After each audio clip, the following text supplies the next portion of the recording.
You know, the scripture lets us know that we overcome the enemy by the power of our testimony. And I believe sometimes we think that only applies to the devil. But I believe we overcome the enemy of doubt, we overcome the enemy of fear, we overcome the enemy of failure, we overcome the enemy of just despair and disappointment that keeps us from trying by our testimony. That's why today I'm so glad to be able to share with you a testimony of three experienced church planners that's simply going to tell us how they planted. We've been talking a lot about preparing to plant, but now we're going to get some testimony that's going to help you overcome the fear and doubt and uncertainty in your mind by telling how they planted. So, Devin, why don't you start off house and let us know? Sure. Back in 2016, we started our church. It's called Stello Church, but as you guys well know, the fact of the matter is it started a lot sooner than 2016. In fact, I can trace back all the way to being a teenager and walking through the city that I would eventually plant in. And before I even preached a message, I felt a burden in my heart to plant a church. And had no idea what that would look like. In fact, I was incredibly naive of how difficult it would be. But the fact of the matter is, when we started in 2016, we ended up planting with a team. We ended up planting with the support of a home church, and we ended up planting not just with people that were locally supporting us, but people that were rooting for us from a distance. And in fact, I would say a major part, Brother Stewart, of our ability to plant the way that we did was I had guys like this guy right here who I was able to model our church plant after. We decided that the launch methodology, starting with a team, starting as publicly and as big as we possibly could, was the way to go, because we had seen it done in Detroit, Michigan with Ascend Church. And just to be honest with you, I probably drove Jamil and a bunch of other church planners crazy because the weeks and months leading up to launch, I was asking every question in the book. I had definitely had overcooked a lot of different stuff. I was strategically just like neck deep in it. And just to be honest with you, I thought we're going to have 1,000 people day one. It's just going to blow up. And we didn't have that many. We don't have that many now. But I will tell you that the expectations that I had, in all seriousness, God just blew our minds on that very first Sunday in 2016, in the fall of 2016. We launched. We had around 225 people. We had a solid launch team of about 15 to 20 people. And ever since then, God has just continued to blow our mind. We've had some really low moments, but we've had some really high moments as well. And so, it's been an incredible journey thus far. Well, thank you for that, Devin. You mentioned Ascend Church in Jamil, so why don't you tell us how it got started for you? Yeah, so, I was at, because of the times in Alexandria in 2015 range, somewhere in there. And Brother Anthony Mangan stood up and he made kind of one of those big calls for, mantles and mission and reaching the world. And he said, there's young men here that I feel like the Lord wants to give you ancient mantles for what God can do in your life. Lift up your hands and receive it. And I did. And it's one of the only times in my life that this has happened. But as soon as I lifted up my hands, the Lord spoke to me, not an audible voice, but just that, that whisper in your spirit that and said, start a church in Royal Oak. I wasn't really positive at the time. I lived in the area there in Detroit Metro where Royal Oak was. But I knew I had heard from the Lord. I went home. And I was kind of excited, honestly, because I figured my pastor, who I was working full-time with, would just talk me out of it. I had no desire to plant a church. And I went home and told him, and I was expecting him to, say no, and he starts weeping. And he said, Jamil, the Lord told me to help start a church there 25 years ago. And he began to tell me about a church in Royal Oak from 1955, pastored by N.A. Urshan, the founding name of Urshan Graduate School and school, and a man named C.C. Kirby, who had a church in that community in the 50s that was a very large church that basically the pastor died, the church disbanded, and there was no apostolic presence in that community from that day forward. So, I say all that to say, I believe for all of us, when we plant, we're walking on prayers of a previous generation. We've had people kind of from that time call us from all over the country, people in their 80s and 90s, even one man that I think was 100, calling us saying, hey, we helped build that church in the 50s, and we've been praying for God to send somebody back there for 50 years or 60 years. And so, we just felt like, the Lord had already had prophetic roots in that city, and we were coming to kind of resurrect something that was already in the ground. And so we went forward and did the same thing he talked about, started calling everybody. And if you're thinking about planting a church, by the way, there's this kind of, you go through the crazy phase where you think you're crazy. And then you go through this phase where you start, getting resources and calling everybody. And we did that, and we came to Launch and got some training about how to plant the church and read all the books. And so, in 2017, we began to have our preview services, our startup events. We had 6 of them, started reaching our community in a coffee shop, actually. In our community, it's very unchurched, and we started doing these events and inviting people out to come meet us and tell them about this church we wanted to start. And long story short, we did 6 of those preview events, and then we launched on Easter Sunday with 300-something people, and of course, we've gone through a pandemic since then. We've gone through struggles since then. 3 whatever people did not stay with us. But the methodology we learned in Launch and all of us kind of used gave us the best start possible, right? And we launched large. We've built a team. We've reached a lot of people, and we've been able to be a self-sustaining, independent church through even the pandemic. Now our church is doing really well. We actually are taking on another congregation about 20 miles away from us as well. And God's done really great things, of course, through prayer and fasting, but also just good strategy, good methods that, some of this launch material has really promoted. So. Thank you for that, Jamil. And Paul, tell us a little bit about your story, how you got started. Sure. Well, planting a church was the farthest thing from my mind and my heart. My wife and I were married about 9 months, and the only way I can describe it is I felt like God changed my heart and gave me the heart of a pastor. My father was a pastor growing up. It was something I never wanted, I never pursued, I never thought was even a part of my skill set. And I was kind of nervous about it. Like, this is different. This is something I never expected, wasn't looking for, wasn't pursuing. And so I assumed that it would be to step into an existing church. A lot of the churches we were part of, had experience with, were somewhat larger. So I assumed that's what it was going to be about. So we kind of stepped away from a few different roles and responsibilities for the purpose of pursuing outside opportunities, which I thought were to step into an existing church situation. We were on the way to the Austin, Texas area, preaching in a series of churches. And on the road, in the car, and again, up to this point, church planning would never have thought it was us or me. And my sister called me and said, I spent a lot of time in San Marcos, which is about 30 minutes south of Austin, and for a lot of corporate work events. And I had an encounter with a waitress. I shared my faith, had a kind of a witnessing moment, and then she asked the question, do you know of any apostolic spirit-filled churches in town you can refer me to?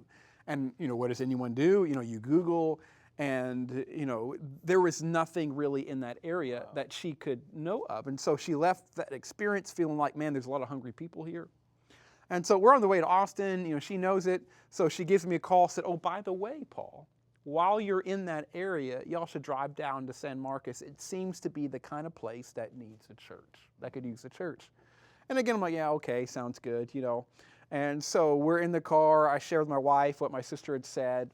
And so she had a family member that attended the university there in San Marcos. I had some family that were in the area that were out of church. And so I thought, why don't we just do it? And so we preached at a few churches. All those things were done, and so we had a few days left over. So we drove south to San Marcos, and like we got out of the car, and the only way that we can describe it was like you felt the need. It was an attraction to like just the need. Call it a void of faith, darkness of the mind, just a lack of God. You know, however you would describe it, paganism, or you know, but there was something in that was like magnetic to us.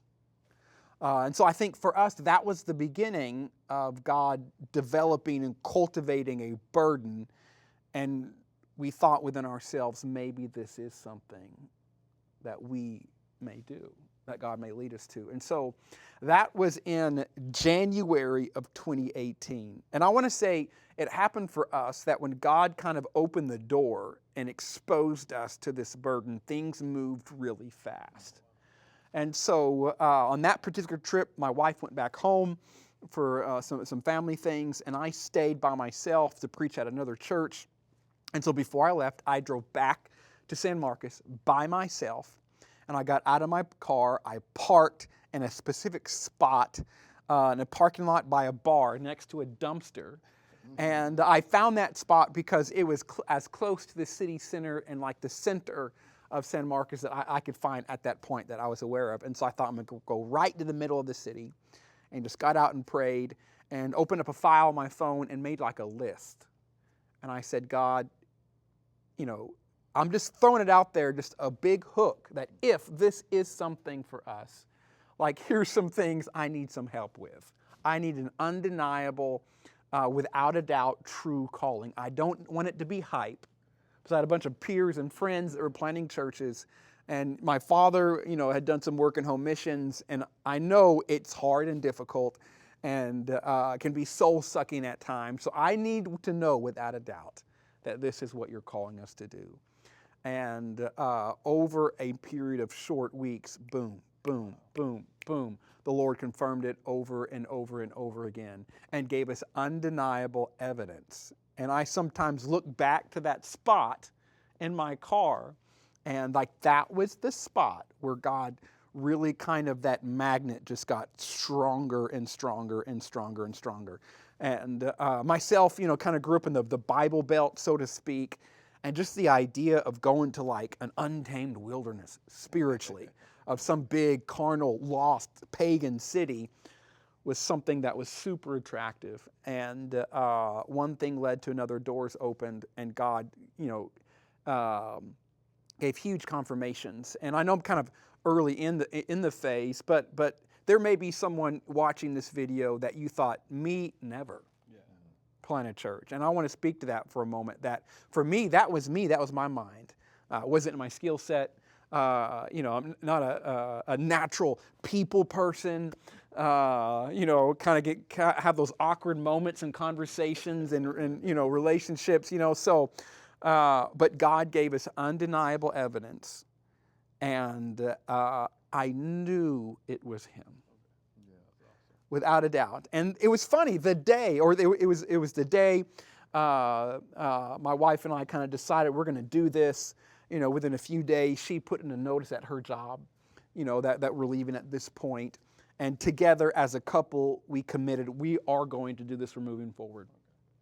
Within a series of days, I was contacted by a pastor friend, and he said, hey, I've got this role in our church that I want you to consider filling.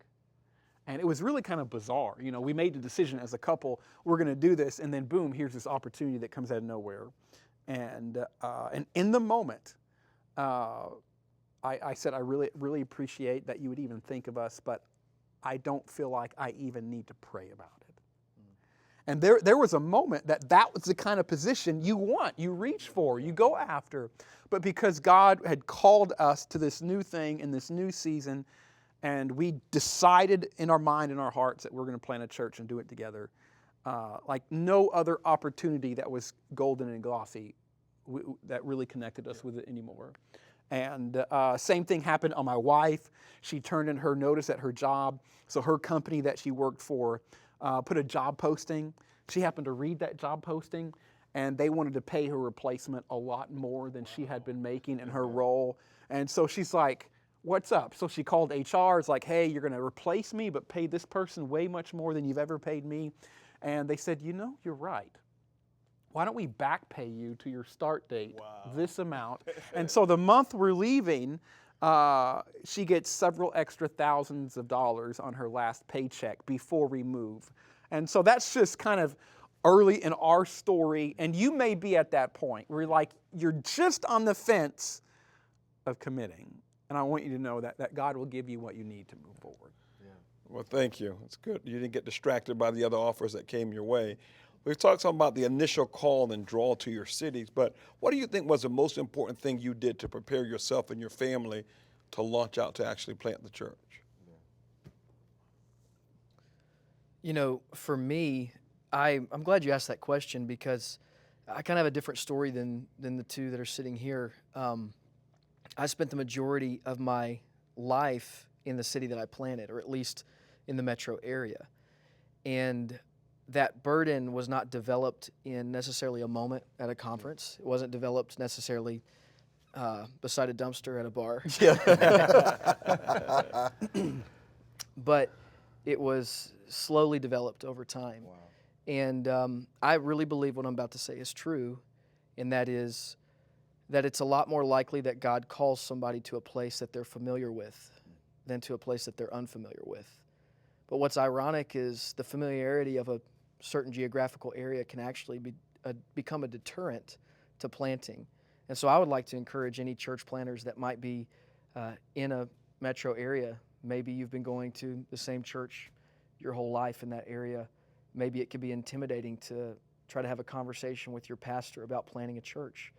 But for me, having that conversation with my pastor, who was my father, thank God I was so blessed to have the support from him. But having that conversation could forever change your destiny and what you're called to do. And so, yeah, for us specifically, that burden was developed over time. I can't point to any one specific moment, but it's like God just let it stay there until finally, in 2018, when we planted our church, it was just what he had placed there many, many years before. What about you, Jamil? What do you think? Yeah, I think in terms of preparing to launch a church, for me, and I think everybody could agree with this part, but, consecration and us spiritually preparing to launch, the strategy, all that stuff, a lot of that's plug and play, right? You can, for anybody watching this video, even us doing this video, there's resources available to get the strategy, but nobody else can pray for you. Nobody else can fast for you. Nobody else can dig out a word from God for you. So honestly, in preparation, and I, just say this honestly, what God called me to do in prayer and fasting and consecration and preparation to launch the church was beyond anything I'd ever done. And the vision was so clear that the discipline followed. It's like that verse, without vision, the people cast off restraint. So it's like with vision, discipline will follow. When God gave me the vision to plant the church, a lot of my disciplines, started to align themselves in a greater way. And I don't know how else to say it, but I just came out different. Before we launched the church, there was a season of seeking the Lord that changed me. And I always feel like, whether you go back to the story of Jesus in Matthew 4, it's like before he started the ministry, he had a time of consecration, and something happened in that wilderness that prepared him. And I think every church planter, really should have a season like that leading into launching a church. Anything you want to add to that, Paul? I think for us, in our unique situation, I think it was important for us, if there's one thing that prepared us, is my wife and I made a decision to do it together. And we were married 9 months. And so we were still learning what it means to be married, right? And so, but before you ever step into it, you've got to determine within yourself and spouse to spouse that you're in this together. That the husband is not the church planner and the wife is married to the church planner. You're both church planners. So it's not that one carries a bigger burden than the other. You both carry an equal burden, but it's just different depending on, how you carry it. So deciding that you're going to do this together, you're going to stick together. For us, in our marriage, there was a certain level of learning curve, because not only are we learning what it means to be married, but we're learning how to plant a church. We're learning how to plant a church together. My wife and I, we'd done different ministry things separately. We had kind of our own unique ministries, but then we got married and we did a few small things together. And then so planning a church and doing it together, learning to work together, it kind of stretches, puts pressure on how you communicate and the conflict or the clashing of your personalities. And, if there are any weak spots in your family or in your marriage, planning a church is going to kind of increase those. It's going to emphasize those. So you kind of learn where your gaps are within the context of your family and your marriage. And so you've got to decide that you're going to do this together. And no church, no planning of a church, no work of ministry is ever more important than the core spouse to spouse, husband to wife, wife to husband relationship. And so you've got to kind of commit a few things together, decide to do it together, and you're going to honor each other. And you've got to own the fact that, planning a church like life, the husband and wife aren't always probably going to agree, how things may go, but learning, to compromise and, to respect, to honor each other, because you never want to elevate like the idea, the vision above the people that are connected to that vision. So, so for us, it was committing that we're going to do this and we're going to do it together. And we're going to stay together, and we're going to stick together. And there's a well-known Christian coach right now that says the importance of, within the context of ministry, staying, sane, centered, and married. Yeah, it's really important, staying sane, centered, and married. And so I think that's important, because if there's a little bit of unrest or relational anxiety, I think, in a marriage, stepping into a church planting context is not going to make those things better. So if you take the time that you need and process some things out as a couple, because it's the kind of thing you have to do together. I think that's very good. And I think those that are married church planners, their marriage is the biggest indicator of their success or failure. That's the way it always is. Last question, any one of you, what surprised you the most after you started? Anything just jumps out that was your biggest surprise? Yeah, there were people that I expected to be here. That ended up being here. That's funny. And there were people that I expected to be here that end up being here. Well, the greatest surprise I had was people surprises. There's some people that, they offer more than I thought, and some people offer less than I thought. People can't surprise you sometimes. Yes. Anything else anyone can think of? For us, it was probably the realization that God wants a healthy, thriving church to be planted way more than you do. That's good advice. Yeah. So when you think you're invested, and you've sacrificed and you've put in the time, like it fails in comparison to what God is willing to invest. And so there are moments where I felt like, man, I fell short. I'm trying to reach people, connect with people, and nothing's working. And then out of nowhere, to no effort of my own, you'd get a call. And our first connection in our city had nothing to do with my effort. Wow. That's a good reminder. You went out by faith, and then kind of, it's not that God's always going to place things in your hand. It's not always that easy. But He's invested in this. Yes, that's good advice. And I think that was more of like a realization that just as you're invested in the process, God is as well. And even if when you come up short, He's going to make up the difference. And so that was a big thing I wasn't expecting. The Bible says, Paul planted, Apollos watered, but God gave the increase. I think that's the most important thing to remember. God is invested and God gives the increase. I speak at a lot of conferences of church planners, and sometimes people ask me, how do you define a church planner? I said, it's someone that's smart enough to start and too dumb to quit. That's good. Sometimes you just got to keep going. I think time is the biggest essence of church survival, just sticking it out. Thank you very much for joining us today. We hope you learned something from how they planted. Thank you for sharing your testimonies. I think it'll bless and encourage many people.